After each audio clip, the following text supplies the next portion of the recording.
हाय दोस्तों, good evening. I hope आप लोग स्वस्थ होंगे, मस्त होंगे। YouTube channel CCI with job में आप लोग का हार्दिक स्वागत है, अभिनंदन है।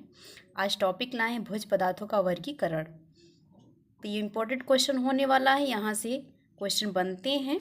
जरूर वीडियो को शुरू से अंत तक जरूर देखिएगा। चलते हैं अपने टॉपिक की ओर। आज का जो टॉपिक है भोज्य पदार्थों का वर्गीकरण, क्लासिफिकेशन ऑफ फूड्स। तो देख लेते हैं इसके बारे में। भोज्य पदार्थों का वर्गीकरण निम्नलिखित प्रकार से किया जा सकता है। कितने प्रकार? निम्नलिखित प्रकार से किया जा सकता है। पहला है कि पोषक तत्वों के आधार पर, दूसरा है कार्य के आधार पर, तीसरा है नस्वरता के आधार पर, और चौथा है कि उद्गम के आधार पर, और पांचवा है रासायनिक प्रकृति के आधार पर। क्या है यहाँ पे? बेस्ड ऑफ न्यूट्रिएंट है, और बेस्ड ऑन फंक्शन है, बेस्ड ऑन पेरिसेबिलिटी है, और आपका बेस्ड ऑन ओरिजिन है। हाय दोस्तों, गुड इवनिंग। आई होप आप लोग स्वस्थ होंगे, मस्त होंगे। YouTube channel CCI with job में आप लोग का हार्दिक स्वागत है, अभिनंदन है। आज का जो टॉपिक है भोज्य पदार्थों का वर्गीकरण है। यहाँ से क्वेश्चन बनने वाले हैं, और ये जो टॉपिक है मोस्ट इम्पॉर्टेंट है। आप लोग इसे ज़रूर देखिएगा, अपने दोस्तों तक शेयर जरूर कीजिएगा, वीडियो में शुरू से अंत तक जरूर बने रहिएगा। चलते हैं टॉपिक की ओर। भोज्य पदार्थों का वर्गीकरण, क्लासिफिकेशन ऑफ फूड्स। भोज्य पदार्थ का वर्गीकरण निम्नलिखित प्रकार से किया गया है। ए है पोषक तत्वों के आधार पर, बी है कार्य के आधार पर, सी है नश्वरता के आधार पर, डी है उद्गम के आधार पर, और ई है रासायनिक प्रकृति के आधार पर। अब उसके आगे देख लेते हैं। ए जो है यहाँ पे पोषक तत्वों के आधार पर बताया गया, तो 1 बाय 1 करके वर्गीकृत किया गया है। तो देख लेते हैं। पहला जो ए है पोषक तत्वों के आधार पर, तो यहाँ पे बताया गया है कि जो पोषक तत्वों के आधार पर वर्गीकरण किया गया है कुछ निम्न प्रकार से है। तो यहाँ पे पहला है कि क्या है? शरीर निर्माणात्मक भोज्य पदार्थ, और जो दूसरा है ऊर्जा प्रदान करने वाले भोज्य पदार्थ, तीसरा है शरीर रक्षात्मक भोज्य पदार्थ। तो यहाँ पे डिटेल किया गया है। शरीर निर्माणात्मक भोज्य पदार्थ के बारे में बताया गया है कि हमारे जो शरीर का निर्माण होता है किन किन भोज्य पदार्थों से मिलकर होता है। तो क्या है? प्रोटीन है, विटामिन है एवं खनिज लवण है। क्या था? प्रोटीन, विटामिन, खनिज लवण निर्माणात्मक भोज्य पदार्थ है। ये भोज्य तत्व शरीर के वृद्धि एवं विकास के लिए महत्वपूर्ण है। प्रोटीन मुख्य कार्य है शरीर के तंतुओं तथा ऊतकों एवं कोशों का निर्माण करना। निरंतर क्या है कि शरीर की कोशिकाओं टूट फूट होती है तो उनका पुनः निर्माण करना। यहाँ पे बताया गया है कि जो प्रोटीन है मांसपेशी, रक्त, बाल, नाखून आदि की वृद्धि के लिए महत्वपूर्ण माना जाता है। और आगे बताया गया है कि अंडा, दूध, मांस, मछली, सभी प्रकार के दालें, सोयाबीन में सबसे ज़्यादा जो परसेंट पाया जाता है प्रोटीन के 42% पाया जाता है। सूखी फली, सूखे मेवे, दूध से बने भोज्य पदार्थ, मूंगफली आदि सभी सबसे अच्छे स्रोत माने जाते हैं। आगे बताया गया है कि वसा एवं कार्बोज की अनुपस्थिति में प्रोटीन शरीर को ऊर्जा प्रदान करती है। जब देखिए शरीर में वसा और कार्बोज की अनुपस्थिति होती है, कमी होती है, तो शरीर को ऊर्जा कौन देता है? प्रोटीन देता है। क्योंकि इसका मुख्य कार्य जो होता है निर्माण का होता है। जो प्रोटीन का मुख्य कार्य होता है वो निर्माण का होता है तथा ऊर्जा प्रदान करने में सहायक भी होता है। वसा और प्रोटीन की कार्बोज की कमी पे क्या करता है? यह प्रोटीन ऊर्जा भी देता है। और वैसे तो इसका जो काम होता है शरीर के कार्य क्या है कि इसका मुख्य कार्य जो होता है निर्माण का कार्य होता है। आगे देख लेते हैं। जो सेकंड पॉइंट है कि शरीर को ऊर्जा प्रदान करने वाले भोज्य पदार्थ कौन कौन से हैं। तो वे भोज्य पदार्थ जो शरीर को ऊर्जा प्रदान करते हैं उसे क्या कहते हैं? उत्पाद भोज्य पदार्थ कहते हैं। क्या कहते हैं? उत्पादक भोज्य पदार्थ कहते हैं। कार्बोज एवं वसा क्या करते हैं? ऊर्जा का मुख्य स्रोत होते हैं, जिनके शरीर को ताकत प्रदान करते हैं। 1 ग्राम कार्बोज में कितने कैलोरी? हमें किलो कैलोरी मिलता है हमें, तो 4.2 किलो कैलोरी मिलता है 1 ग्राम कार्बोज में। तथा वसा में अगर 1 ग्राम वसा है तो उसमें कितने कैलोरी मिलते हैं? तो 9 कैलोरी मिलते हैं। ऊर्जा हमें प्रदान होती है। शरीर के तापमान को नियंत्रित करने के लिए क्या होता है कि मांसपेशियों में संकुचन एवं प्रसारण, अवसर्जन, वहन आदि के लिए कार्बोज एवं वसा आवश्यक होता है। क्या होता है कि जब हमारे शरीर के टेम्परेचर को नियंत्रित करने के लिए मांसपेशियों में संकुचन, प्रसारण, उत्सर्जन, वहन करने के लिए कार्बोज और वसा आवश्यक होता है। यहाँ पे बताया गया है कि सभी प्रकार के यहाँ पे अनाज भी बताए गए हैं कि चावल है, बाजरा है, रागी, जौ आदि ये सभी क्या है? शरीर को ऊर्जा प्रदान करने वाले भोज्य पदार्थ है। गुड़ है, शक्कर है, आलू है, शकरकंदी व अन्य जड़ जो सब्जियां आदि कार्बोज के मुख्य स्रोत माने जाते हैं। आगे देख लेते हैं। कि तेल, घी, मक्खन, अंडा, तेल युक्त बीज, नारियल नारियल, मूंगफली आदि क्या है वसा के स्रोत माने जाते हैं। आगे देख लेते हैं, यहाँ पे बताया गया है कि वसा और कार्बोज में प्रोटीन द्वारा प्राप्त ऊर्जा कैलोरी किलो कैलोरी में, तो क्या है कि वसा है, कार्बोज एवं प्रोटीन प्राप्त ऊर्जा किलो कैलोरी बताया गया है। यहाँ पे मात्रा है और यहाँ पे प्राप्त ऊर्जा है। वसा अगर 1 ग्राम है तो कितना मुझे प्राप्त ऊर्जा होगा, 9.1 किलो कैलोरी होगा। और सेकेंड है हमारा कि कार्बोज 1 ग्राम में कितना ऊर्जा देगा, हमें 4.2 किलो कैलोरी देगा। प्रोटीन है 1 ग्राम में कितना देगा, तो 4.2 किलो कैलोरी देगा।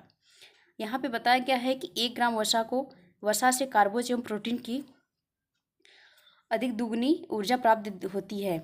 1 ग्राम वसा से कार्बोज एवं प्रोटीन से अधिक दुगनी क्या होता है, वसा प्राप्त और ऊर्जा प्राप्त होती है। यहाँ पे दिखाया गया है कि जो ऊर्जा होता है सबसे ज़्यादा किस में मिलता है, वसा में मिलता है। वसा का सांद्र स्रोत है। वसा क्या है, सांद्र स्रोत है। आगे बताया गया है कि शरीर संरक्षात्मक भोज्य पदार्थ, तो जो हमारे शरीर की रक्षा करने वाले भोज्य पदार्थ हैं वो कौन कौन से हैं देख लेते हैं। ऐसे भोज्य पदार्थ जो शरीर के रोगों की रक्षा करते हैं, विभिन्न शारीरिक क्रियाओं का संचालन करते हैं, नियंत्रण करते हैं और निगमन करते हैं। रक्षात्मक वो भोज्य पदार्थ कहलाते हैं। ऐसे भोज्य पदार्थ हैं जो कि हमारे शरीर की रक्षा करते हैं, संचालन करते हैं और नियंत्रण का काम करते हैं, उसे क्या कहते हैं, रक्षात्मक भोज्य पदार्थ कहते हैं। जैसे कि प्रोटीन है, विटामिन है, खनिज लवण है, ये सभी क्या है, हमारे शरीर को रक्षा और सुरक्षा प्रदान करते हैं और हमारे शरीर को रोग प्रतिरोधक क्षमता को विकसित करते हैं, जो कि हमारे शरीर में बाहरी अन्य प्रकार की बीमारियां नहीं होती हैं। हमारी अगर एंटीबायोटिक क्षमता पावर और इम्यूनिटी पावर अगर सही है तो बाहरी क्या होता है कि हमें रोग नहीं पकड़ता है। आगे देख लेते हैं, शरीर के रक्षात्मक जो भोज्य पदार्थ है क्या क्या इसमें स्रोत बताए गए हैं। बथुआ है, पालक है, चौलाई है, मूली है, साग मूली का साग है और सरसों का साग है। सभी प्रकार जैसे फल में आ गया, केला है, संतरा है, नींबू है, पपीता है, अंगूर है, लीची है, आम है, सेब है, नाशपाती आदि, दूध से बने पदार्थ, अंडा आदि खनिज लवण मुख्य स्रोत होते हैं। ये सभी क्या है, शरीर के रक्षात्मक भोज्य पदार्थ हैं। आगे देख लेते हैं, एक दृष्टि में पोषक तत्वों का कार्य, जो सभी पोषक तत्व हम बताएं उसके क्या कार्य हैं। एक साइड दिया है पोषक तत्व और दूसरा साइड बीच में दिया है मुख्य कार्य और क्या है लास्ट में दिया अतिरिक्त जो कार्य होते हैं हमारे शरीर के, वो बताया गया है। तो जो कार्बोहाइड्रेट है इसका क्या मुख्य कार्य है, ऊर्जा प्रदान करना। ये पूछता है क्वेश्चन में कि कार्बोहाइड्रेट का, कार्बोज का क्या कार्य है, तो शरीर को ऊर्जा प्रदान करने का कार्य है। अतिरिक्त कार्य में जाएंगे तो ये क्या करता है, शरीर का निर्माण भी करता है और मरम्मत भी करता है। आगे है नेक्स्ट में कि प्रोटीन क्या करता है, हमारे शरीर का निर्माण करता है, तंतुओं की टूट फूट की मरम्मत करता है, शरीर की रक्षा भी करता है और अतिरिक्त कार्य क्या करेगा, इसके करने के बाद भी क्या करेगा, ऊर्जा प्रदान करने में भी सहयोग देगा। वसा का क्या कार्य है, वसा क्या करता है, ऊर्जा प्रदान करता है और शरीर का निर्माण करता है। और विटामिन क्या करता है, शरीर की रक्षा करता है, शरीर क्रियाओं को नियंत्रण एवं निगमन करता है और इसमें जो अतिरिक्त कार्य में है ये सब करने के बाद फिर क्या करता है, शारीरिक निर्माण व मरम्मत करता है। आगे है खनिज लवण का क्या कार्य है, जो मिनरल से साल्ट है इसके क्या कार्य है, रक्षात्मक के कार्य हैं और शरीर क्रियाओं का निगमन एवं नियंत्रण करना और शारीरिक निर्माण एवं मरम्मत करना, और इसमें अतिरिक्त में कुछ नहीं है। आगे देख लेते हैं, जो जल है वाटर, ये क्या कार्य करता है, शरीर क्रियाओं का नियंत्रण एवं नियमन या नियंत्रण करता है और ये क्या करता है, शरीर अतिरिक्त में कि शारीरिक निर्माण एवं मरम्मत करता है। आगे सेकंड पॉइंट है कि पोषक तत्वों के आधार पर, इसके पहले क्या था, आगे सेकंड पॉइंट देख लेते हैं। पोषक तत्वों के ये आधार पे बताया गया है कि पोषक तत्वों के आधार पर निम्न प्रकार के समूहों में बांटा गया है। जो पोषक तत्व यहाँ पे कुछ समूहों में बांटा गया है। तो पहला है कार्बोज के समूह है। कार्बोज के समूह के अंतर्गत क्या क्या आते हैं इसे देख लेते हैं। यहाँ पे दिखाया गया है कार्बोज के समूह अंतर्गत सभी प्रकार के अनाज आते हैं। यहाँ यथा के बाद दिखाया गया है कि चावल है, बाजरा है, मक्का है, जौ है, रागी आदि सभी क्या है, कार्बोज समूह के तत्व हैं। जैसे आलू भी है, प्याज है, अगर सब्जियों में देखा आलू, प्याज, शकरकंदी आदि स्टार्च भरपूर मात्रा में पाई जाती है। हरी सब्जियां हैं, छिलकेदार दालें हैं, छिलका है, सहित है, फल है और रफेज है कि मुख्य स्रोत हैं। यह सभी क्या है, कार्बोज के समूह हैं। अब देख लेते हैं वसा समूह के। तो वसा समूह के अंतर्गत क्या आते हैं, वसा समूह के जो स्रोत होते हैं, तेल है, तेल से युक्त बीज है, मक्खन है, अंडा है, नारियल, मूंगफली आदि, ये सभी क्या है, वसा के समूह हैं। इसका मुख्य कार्य होता है शरीर को ऊर्जा प्रदान करना और भोजन के अतिरिक्त इसे क्या है कि उपयोग में वजन बढ़ाना और कमी में अगर कमी में वजन कमी तथा शारीरिक वृद्धि रुक जाती है तो इसमें क्या करता है, समूह वसा समूह कार्य करता है। आगे है जो नेक्स्ट पॉइंट है प्रोटीन समूह। कार्बोज समूह था और इसके बाद सेकेंड था वसा समूह और जो थर्ड है प्रोटीन समूह है। तो प्रोटीन समूह में बताया गया है कि यह प्रोटीन जो क्या है, एक कार्बनिक यौगिक है। यह क्या करता है, शरीर के शुष्क वजन का आधा भाग होता है। यह क्या है कि जो शरीर का शुष्क भाग का आधा भाग होता है, शरीर की वृद्धि एवं विकास में विभिन्न क्रियाकलापों पर नियंत्रण एवं नियमन तंतुओं का पुनर्निर्माण करता है। और इसके जो कार्य होते हैं और स्रोत होते हैं क्या हैं, दूध से बने पदार्थ है, अंडा है, सभी प्रकार के दालें हैं, चीज़ है, मछली है, मांस है, इसके मुख्य स्रोत माने जाते हैं। अब देख लेते हैं प्रोटीन के समूह आते हैं। सोयाबीन, इसमें सबसे ज़्यादा प्रोटीन पाई जाती है, 42 यहाँ पे परसेंट पाया जाता है। कितने, 100 ग्राम में, जो 100 ग्राम सोयाबीन का दाल है तो उसमें 42% आपका क्या पाया जाता है, प्रोटीन पाया जाता है। बात यहाँ पे कहा गया है कि जानतो स्रोत के जो प्रोटीन होते हैं वनस्पति स्रोत से सबसे ज़्यादा श्रेष्ठ माने जाते हैं। आगे बताया गया है कि प्रोटीन की कमी से मांसपेशियाँ कमज़ोर होना और रोग प्रतिरोधक क्षमता कम होना, दिमाग की कमजोरी आदि हो जाती है।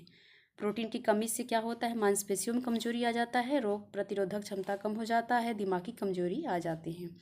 आगे जो समूह है विटामिन का समूह है, इसे देख लेते हैं। यह क्या है, एक सक्रिय कार्बनिक यौगिक है जिनकी शरीर में अत्यल्प मात्रा में आवश्यकता होती है। जैसे यह क्या कार्य कर, जैसे क्या है कि श्वसन, प्रजनन, परिवहन आदि के कार्य करते हैं। शरीर का भरण पोषण तथा वृद्धि के लिए आवश्यक होता है। इनके जो स्रोत होते हैं कुछ इस प्रकार से, फल है, हरी व पीली सब्जियां हैं, संतरा है, आम है, आंवला है, गाजर है, दूध है, अंडा है, सेब है, मछली, केला आदि विटामिन के मुख्य स्रोत माने जाते हैं। नेक्स्ट समूह को देख लेते हैं। नेक्स्ट समूह है खनिज लवण के समूह। यह इसका क्या कार्य है कि शारीरिक वृद्धि का निर्माण एवं मरम्मत, विभिन्न शारीरिक क्रियाओं का नियंत्रण एवं नियमन करता है, रोगों से रक्षा करता है, रोगों से प्रतिरोधक क्षमता को बढ़ाने का कार्य करता है। खनिज लवण आवश्यक है। शरीर के कुल वजन का जो 4% खनिज लवण का भाग होता है, यह अकार्बनिक रासायनिक तत्व होते हैं। क्या बताया गया यहाँ पे, कुल वजन का जो 4% खनिज भाग लवण होता है, यह अकार्बनिक रासायनिक तत्वों के होते हैं। खनिज लवणों की कमी से कई प्रकार के रोग हो जाते हैं, जैसे है रक्ताल्पता है, अस्थि विकृति है, अस्थि मृदुता है, घेंगा है, रक्त का देर से थक्का जमना, ये सभी क्या है, खनिज लवण समूह की अगर कमी हो जाती है तो ये सभी अनेक प्रकार की बीमारियां हो जाती हैं। आगे देख लेते हैं जल क्या है कि भोजन के बिना तो हम रह सकते कई दिनों तक, लेकिन जल के बिना हम जिंदा नहीं रह सकते हैं। यह बताया गया है कि हमारे शरीर में क्या होता है कि 66% भाग बनाता है, वह क्या है, जल है। तंतुओं में जल की मात्रा कितनी होती है, 70 से 80% होती है। और जो अस्थियों में कितना परसेंट होता है, 20%। रक्त में 80 से 90%। मूत्र में कितना परसेंट होता है जल, 96 से 97% जल पाया जाता है। अब आगे देख लेते हैं। उत्सर्जन तंत्र में महत्वपूर्ण भूमिका निभाता है जल, और शरीर के विभिन्न विकारों को क्या होता है, मूत्र, पसीना आदि के रूप से बाहर निकालता है और विष पैदा होने से बचाता है।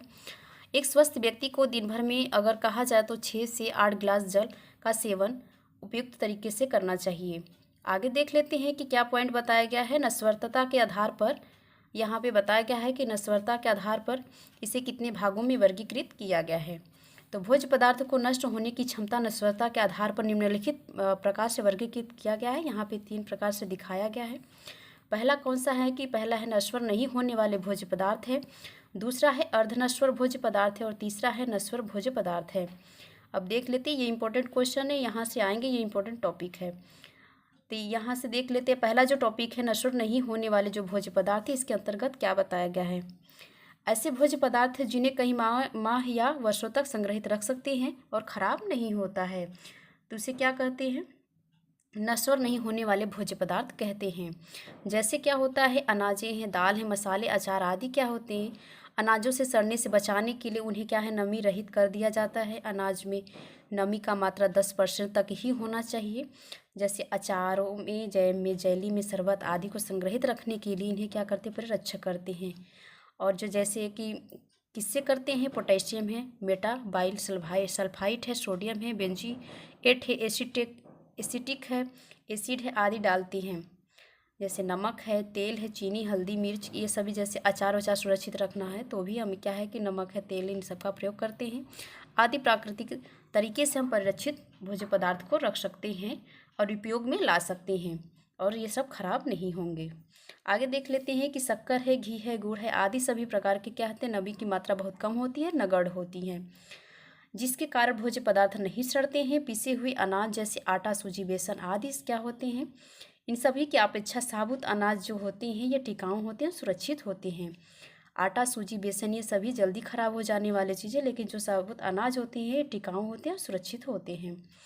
आगे नेक्स्ट जो सेकंड पॉइंट है ये है अर्धनश्वर भोज्य पदार्थ। अब इसके बारे में देख लेते हैं कि अर्धनश्वर भोज्य पदार्थ क्या है। तो ऐसे भोज्य पदार्थ है जो सप्ताह में केवल कुछ महीनों तक ही संग्रहित रखकर हम रख सकते हैं इसे, जो कि खराब नहीं होते हैं। जैसे स्वाद, रंग, रूप आदि में कोई अंतर नहीं दिखाई देता है, इसे अर्धनश्वर भोज्य पदार्थ कहते हैं। जैसे हो गया भुने चने, सत्तू, बेसन, आटा, अंडा, नींबू, नारंगी आलू, प्याज, सूजी, मैदा, पोहा, दलिया, मिठाई, नमकीन, चिप्स, तेल युक्त बीज, मूंगफली आदि ये सभी क्या है, अर्धनश्वर भोज्य पदार्थ है। इसे बस हम कुछ महीनों तक या सप्ताह तक ही संग्रहित रख सकते हैं। आगे सेकंड जो थर्ड वाला पॉइंट है ये नश्वर भोज्य पदार्थ है। देख लेते हैं इसको, इसके बारे में क्या बताया गया है। ऐसे भोज्य पदार्थ जिन्हें कुछ घंटे से लेकर कुछ दिनों तक संग्रहित रखा जा सकता है, वे खराब हो जाते हैं, जिनके रंग, स्वाद, सुगंध आदि भी परिवर्तित हो जाते हैं, उससे क्या कहते हैं, नश्वर भोज्य पदार्थ कहते हैं। जैसे तापक्रम संग्रहित करने का स्थान होता है, नमी आदि की उपस्थिति तथा पदार्थों का संरक्षण निर्भर करता है। दूध अति शीघ्र सड़ने वाला भोज्य पदार्थ है। दही, छाछ, पनीर, मावा, मछली, हरी पत्तेदार सब्जियां आदि नश्वर भोज्य पदार्थ के अंतर्गत आते हैं। कौन कौन से हैं, दही है, छाछ है, पनीर है, मावा है, मछली है और हरी सब्जियां, पत्तेदार सब्जियां हैं आदि सभी क्या है, नश्वर भोज्य पदार्थ के अंतर्गत आते हैं। नश्वर भोज्य पदार्थों क्या करते, सुरक्षित रखने के लिए रेफ्रिजरेटर का भी प्रयोग करते हैं। आगे है कि भोज्य पदार्थ को, हरी सब्जियां या फल को अति शीघ्र सड़ने से मतलब शीघ्र ही सड़ जाते हैं, इन्हें क्या कहते हैं, नश्वर भोज्य पदार्थ के अंतर्गत बताया गया है, नश्वर भोज्य पदार्थ कहते हैं। अब इसमें देख लेते हैं, पहले पॉइंट में इसमें क्या बताया गया था। पहले बताया गया था जो कि नश्वर नहीं होने भोज्य पदार्थ हैं, कौन क्या क्या चीज़ था यहाँ पे, जेली है, शरबत है, जैम है, अचार है, ये सभी क्या हैं, नश्वर नहीं होने वाले भोज्य पदार्थ हैं। आगे देख लेते हैं, अर्धनश्वर के भोज्य पदार्थ में क्या बताया गया है। चने हैं, सत्तू है, बेसन है, आटा है, अंडा है, नींबू है, नारंगी है, आलू है, सूजी है, मैदा है, पोहा, ये सभी क्या है, अर्धनश्वर भोज्य पदार्थ हैं। तीसरा क्या है, नश्वर भोज्य पदार्थ के अंतर्गत क्या क्या बताया गया, दही है, छाछ है, पनीर है, मावा है, मछली है, हरे पत्तेदार सब्जियां। यह क्या है कि कुछ दिनों तक ही चलता है, ज़्यादा दिन तक नहीं चलता है, शीघ्र खराब होने वाली चीज़ है, इसे संरक्षित रखने के लिए फ्रिज का प्रयोग करते हैं। आज के लिए इतना ही। आई होप आप लोग को वीडियो पसंद आया होगा, तो प्लीज़ वीडियो को लाइक, सब्सक्राइब, शेयर जरूर कीजिएगा। कल इससे रिलेटेड क्वेश्चन बनाकर लाएंगे। आज के लिए इतना ही। Thanks for watching.